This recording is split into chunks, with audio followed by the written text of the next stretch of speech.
अस्सलामुअलैकुम नाज़रीन, मैं मोहम्मद असलम हुसैन सियासत के इस आलमी ख़बरनामे में आप सबका इस्तकबाल करता हूँ। पेश है आज की कुछ अहम खबरें।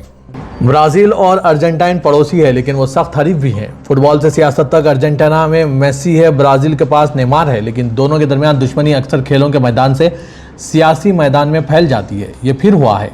दोनों ममालिक के दरमियान दुश्मनी इस हद तक बढ़ गई है कि ब्राज़ील ने अर्जेंटाइन के साथ सिफारती ताल्लुकात को कम करना शुरू कर दिया है। ब्राज़ील अर्जेंटाइन में अपने सिफारती हमले को कम करने का मंसूबा बना रहा है। ब्राज़ील का इल्ज़ाम है कि अर्जेंटाइन के सदर ने बार बार अपने सदर को चोर कहा और चीफ जस्टिस को कचरा कहा, जिसके बाद ब्राज़ील ने अर्जेंटाइन में अपने सिफारती हमले में कमी का ऐलान किया। हालिया तारीख में यह पहला मौका है कि इन दो पड़ोसी ममालिक के दरमियान इस तरह का इक़दाम उठाया गया।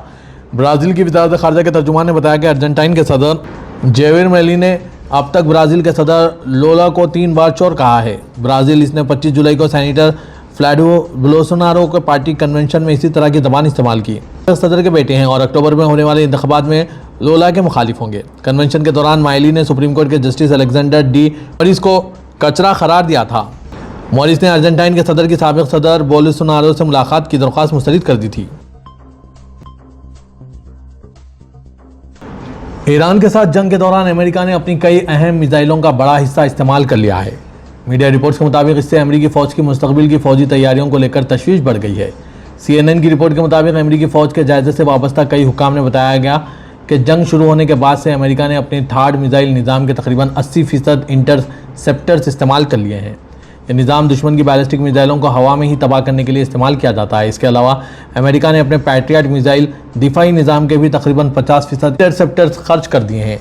पैट्रियट मिसाइलें दुश्मन के मिसाइल और फ़िज़ाई हमलों से दिफा करने में अहम किरदार अदा करती है। रिपोर्ट के मुताबिक इतनी बड़ी तादाद में मिसाइलों के इस्तेमाल की वजह से अमेरिकी महकमा दिफा की फ़ौजी तैयारियों और मुस्तकबिल में किसी बड़े तनाज़े से निपटने की सलाहियत को लेकर तशवीश बढ़ गई है। रिपोर्ट में दावा किया गया है कि मुसलसिल फ़ौजी कार्रवाई के बाद अमेरिका की कई अहम मिसाइलों का बड़ा हिस्सा ख़त्म हो चुका है। यही वजह है कि अब अमेरिकी फ़ौज के आला हुकाम मुस्तकबिल में किसी बड़े जंग की तैयारी को लेकर फ़िक्रमंद बताए जा रहे हैं। एक तरफ ओमान और ईरान के दरमियान मुज़ाकरात जारी हैं कि खलीज में हालात मामूल पर आ जाएंगे। आबना हरमुज़ तनाज़े को लेकर बातचीत के दरमियान मुत्तहिदा अरब इमारात का शहर दुबई एक बार फिर निशाने पर आ गया। यहाँ चारशंबे की सुबह सवेरे इस वक्त अफरा तफरी मच गई जब जबल अली इंडस्ट्रियल एरिया में मुसलसिल कई ज़ोरदार धमाके हुए।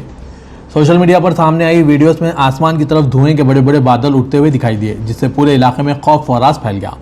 ईरान की सरकारी खबरसां NC मेहर के मुताबिक इमारती हुकाम ने दावा किया है कि तकरीबन 20 मिनट के अंदर कम से कम 7 धमाके हुए। ताहम अब तक ये वादे नहीं हो सका है कि इन धमाकों की वजह क्या थी, ना ही इसका अभी तक सरकारी तौर पर इंकशाफ किया गया। धमाके के जबल अली बंदरगाह और इसके अतराफ़ के सनती इलाके में हुए, जो UAE की एक अहम बंदरगाह और ईंधन की तकसीम का मरकज़ समझा जाता है। इसके अलावा इसे लॉजिस्टिक हब भी कहा जाता है। खुशकिस्मती से अब तक किसी के ज़ख्मी होने या बड़े नुकसान की कोई इत्तला नहीं मिली है। वाक़े के बाद सोशल मीडिया पर धमाकों और आग की वीडियो तेज़ी से वायरल होने लगी। रिपोर्ट्स के मुताबिक इमारती हुकाम ने वाक़े की वीडियो बनाने वाले 2 अफराद को हिरासत में ले लिया। मेहर न्यूज़ एजेंसी ने दावा किया है कि यह धमाके यमन से दागे गए मिसाइलों की वजह से हुए। दूसरी जानिब इमारत के मुकामी मीडिया ने सिर्फ इतना कहा कि कई धमाकों की आवाज़ें सुनी गई, लेकिन मिसाइल हमले या किसी और वजह की सरकारी तस्दीक नहीं की गई। इसी दौरान नासा की थर्मल इमेजरी का हवाला देते हुए मुकामी मीडिया ने दावा किया कि जबल अली बंदरगाह के करीब वाक़े एक गोदाम में शदीद आग लग गई थी। ये गोदाम ईंधन के ज़ख़ीरा और मुंतकली के लिए इस्तेमाल किया जाता है। इससे ये इशारा मिलता है कि धमाकों के बाद इलाके में बड़ी आग भड़क उठी थी। तकरीबन उसी वक्त यमन के दारकूमत सना में भी धमाकों की इत्तलात सामने आई। अमेरिका के सदर डोनाल्ड ट्रंप के कैलिफोर्निया में वाक़ गोल्फ क्लब के करीब उस वक्त अफरा तफरी मच गई जहां एक शख्स इन पर हमला करने की नीयत से आया। पुलिस ने फौरी तौर पर 38 साला जेनिन जॉन टेली नामी एक शख्स को गिरफ्तार कर लिया। इसके पास से एक भरी हुई पिस्तौल और गोलियां मिली है। ये गिरफ्तारी ट्रंप के गोल्फ क्लब में होने वाले रिपब्लिकन नेशनल कमेटी यानी RNC के फंड रेज प्रोग्राम से 2 दिन पहले हुई है। इस वाक़े को लेकर तशवीश इसलिए भी बढ़ जाती है क्योंकि खुद डोनाल्ड ट्रंप कई बार कह चुके हैं कि इन्हें कत्ल करने की कोशिश की जा रही है। पुलिस के मुताबिक जिस शख्स को गिरफ्तार किया गया है वो मुलजिम गोल्फ क्लब के आसपास की सिक्योरिटी इंतजाम की तस्वीर और वीडियोस बना रहा था। जब पुलिस ने इसे देखा तो इन्हें शक हुआ, जिसके फ़ौरन बाद पुलिस ने इसे रोका और तलाशी ली। इस दौरान पुलिस को इसकी गाड़ी से एक भरी हुई पिस्तौल मिली, जबकि इसकी जेब से 16 गोलियों वाली एक मैगज़ीन बरामद हुई। इसके बाद पुलिस ने इससे मुतालिक तहकीकात आगे बढ़ाए तो पता चला कि वो इसकी मुकम्मल तैयारी कर रहा था।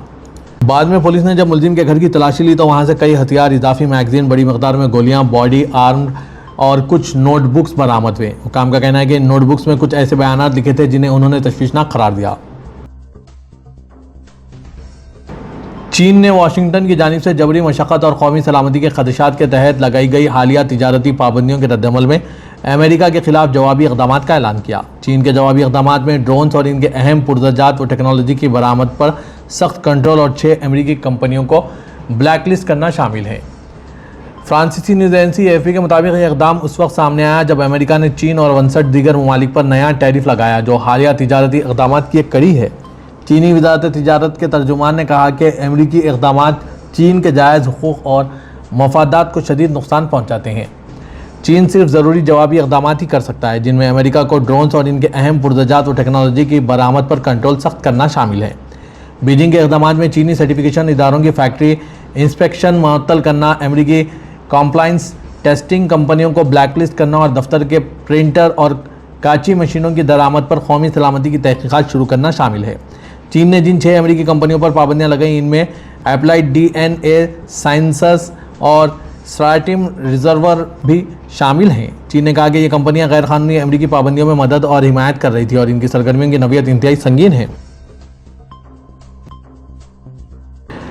अमेरिकी सदर डोनाल्ड ट्रंप ने फॉक्स न्यूज़ को इंटरव्यू देते हुए कहा कि अगर ईरान ने अपना हरमुज़ को बहुत जल्द दोबारा नहीं खोला तो इसे सख्त हमले का सामना करना पड़ेगा। फ्रांसीसी न्यूज़ एजेंसी AFP के मुताबिक डोनाल्ड ट्रंप ने कहा कि मुज़ाकरात जारी हैं। एक्सक्यूज़ ने रिपोर्ट किया कि अमेरिका ईरान और ओमान स्ट्रीट को दोबारा खोलने के लिए एक अबूरी मुआहदे के करीब है, जिसे वाशिंगटन आज ऐलान करने की उम्मीद रखता है। डोनाल्ड ट्रंप ने कहा कि कैलिफोर्निया के दौरे के दौरान यह आबनाए बहुत जल्द खुलने वाला है या फिर इन्हें सख्त ज़रब लगेगी और फिर यह खुल जाएगी। आबनाए हरमुज़ आलमी तेल और गैस की फराहमी का एक अहम रास्ता है और बार बार लड़ाइयों का बास रहा। उन्होंने कहा कि हम बहुत अच्छे मुज़ाकरात कर रहे हैं। इनका इसरार था कि ईरान इस तनाज़े को ख़त्म करने का रास्ता तलाश करने का ख्वाह है। गाज़ा में तकरीबन 3 साल बाद इमारत के मलबे से 112 शहदा की बाक़यात निकाल ली गई। गैर मुल्की मीडिया के मुताबिक शहीद हुए तमाम बच्चों, मर्दों और ख़वातीन का ताल्लुक़ 2 ख़ानदानों से है। गाज़ा सिटी की इमारत पर नवंबर 2023 के हमले में ये अफराद शहीद हुए थे। रेस्क्यू और सिविल डिफेंस टीमों ने हालिया दिनों में मलबा हटाने की कार्रवाई के दौरान इन बाक़यात को बरामद किया, जिनकी शिनाख्त मुमकिन बनाने के लिए मुतल्लिक़ा इदारे और तिब्बी माहिरीन भी कार्रवाई में शरीक रहे।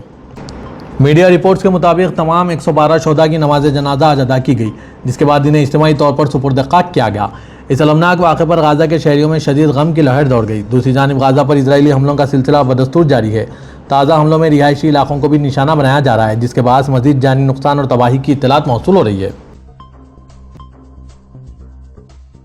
तुर्किया महकमा शुमारियात इदारे के मुकामी मालूमाती टेक्नोलॉजी का इस्तेमाल 2026 सर्वे के नतायज जारी कर दिए गए। सर्वे के मुताबिक रवां साल मुल्क में 16 से 74 साल के शहरियों में इंटरनेट के इस्तेमाल की शरह 92% रही। ये शरह गुज़िश्ता साल 90% तक थी। इसी उम्र के ग्रुप में मर्दों में इंटरनेट इस्तेमाल की शरह 95% और ख़वातीन में 89% रिकॉर्ड की गई। इंटरनेट के ज़रिए सरकारी खिदमत से मुस्तफ़ीद होने वालों की शरह 76% रही।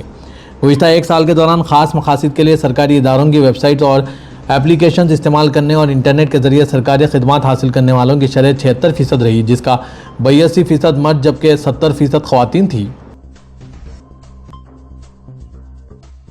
लेबनान में इजराइल और हिजबुल्लाह के दरमियान झड़पों की शिद्दत में कमी के बाद जंग के बायस बेघर होने वाले 8 लाख से ज़ायद अफराद अपने आबाई इलाकों को वापस लौटना शुरू हो गए हैं। अक़वाम मुत्तहिदा के इदारे बराए इंसानी इमदाद OCHA के मुताबिक 30 जुलाई तक 8,21,077 शहरी अपने घरों और इलाकों को वापस लौट गए हैं। 3,60,000 से ज़ायद शहरी अब भी बेघर हैं। बेघर अफराद में तकरीबन 26,000 सरकारी पनागाहों में मुक़ीम हैं। वाज़ेह के ईरान पर अमेरिका इजराइल हमलों के जवाब में हिजबुल्लाह की तरफ से इजराइल पर रॉकेट दागे जाने के बाद मार्च के महीने में लेबनान भी मशरिक़ व सतह की वसी तर जंग का हिस्सा बन गया था। हिजबुल्लाह के हमलों के जवाब में इजराइल ने भारी फ़िज़ाई और ज़मीनी हमले शुरू कर दिए थे। लेबनानी हुकाम के मुताबिक इन हमलों में 4,300 से ज़्यादा अफराद हलाक और 10 लाख से ज़्यादा बेघर हो चुके हैं। सऊदी हुकूमत ने इस बात का इरादा किया है कि कशीदगी में कमी के लिए मुज़ाकरात का सिलसिला बरकरार रखना बुनियादी अहमियत रखता है। अरब न्यूज़ के मुताबिक यह बयान आज इन रिपोर्ट्स के बाद सामने आए, जिनमें अमेरिका और ईरान के दरमियान तनाज़े के खात्मे के लिए मुज़ाकरात में पेशरफ्त का जिक्र किया गया। जिद्दा में उज़रा के हफ्तेवार इजलास की सदारत करते हुए वलीअहद शहज़ादा मोहम्मद बिन सलमान ने पुरअमन हालात के क़याम के लिए तमाम मुमकिन कोशिशें करने पर जोर दिया, ताकि इन सिफारती हलों की राह हमवार हो सके जो इलाक़ाई सिक्योरिटी और इस्तेहकाम को यकीनी बनाते हैं। 28 फरवरी को इजराइल और अमेरिका की जानिब से ईरान पर हमलों और ईरानी सुप्रीम लीडर की शहादत के बाद से वाशिंगटन और तेहरान एक शिद्दत पसंदाना इलाक़ाई जंग में उलझे हुए हैं। एक अमेरिकी एहलकार ने आज चारशंबे के रोज़ ही ईरान के साथ एक ऐसा मुआहदा तय पाने के इम्कानात ज़ाहिर किए हैं